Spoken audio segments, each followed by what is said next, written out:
Alhamdulillah, seger. Nah, begitu ya cara seruput kopi yang benar. Lalu, bagaimana cara menseruput konstitusi? Sekarang timbul dialektika ya, atas pertanyaan rekan-rekan kemarin, kenapa saya menyatakan seperti itu.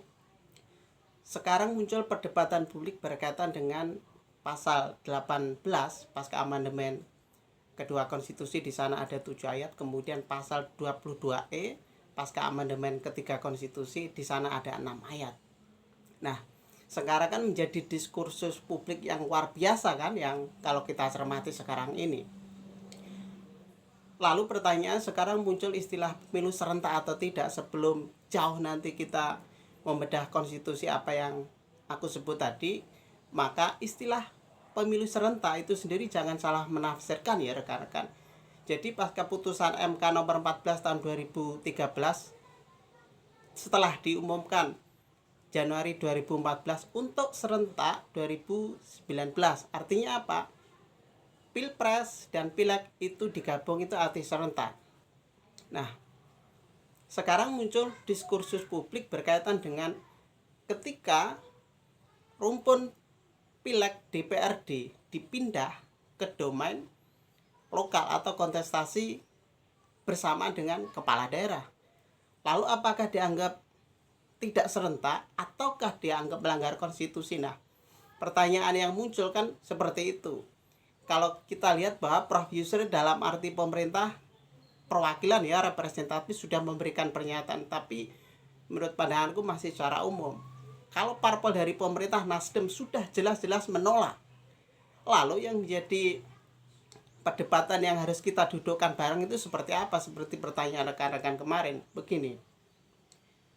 Pasca amandemen konstitusi kan jadi rumpun pemilu kada dan pemilu nasional dianggap rumpun bersamaan atau tidak.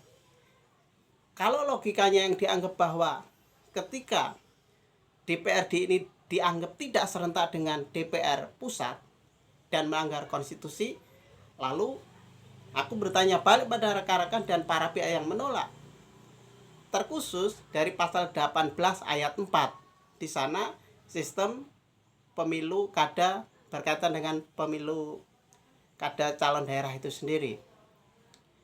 Di sana pernah ada sistem perpanjangan, pernah ada sistem penjabat atau PJ. Bahkan putusan MK khusus pemilu kada hasil 2020 itu ada sistem perpanjangan. Karena apa? Karena ada konteks pandemi. Lalu pertanyaannya, kalau rekan-rekan yang menolak putusan MK 135 tahun 2024 melanggar konstitusi, kenapa kemarin mengkonfirmasi dan mengiyakan sistem PJ pejabat daerah itu sah dan legal? Kalau logikanya disamakan dengan rumpun DPRD sekarang bersamaan dengan pemilu kada di daerah. Aku rasa rekan-rekan dan para pihak jangan minus logika dan dangkal perspektif untuk menafsirkan seperti ini.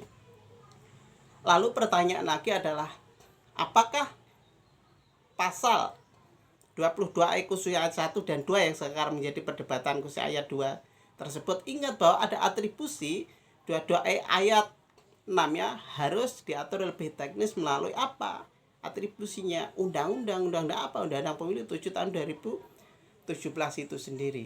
Sekali lagi, apakah melanggar konstitusi? Jelas tidak.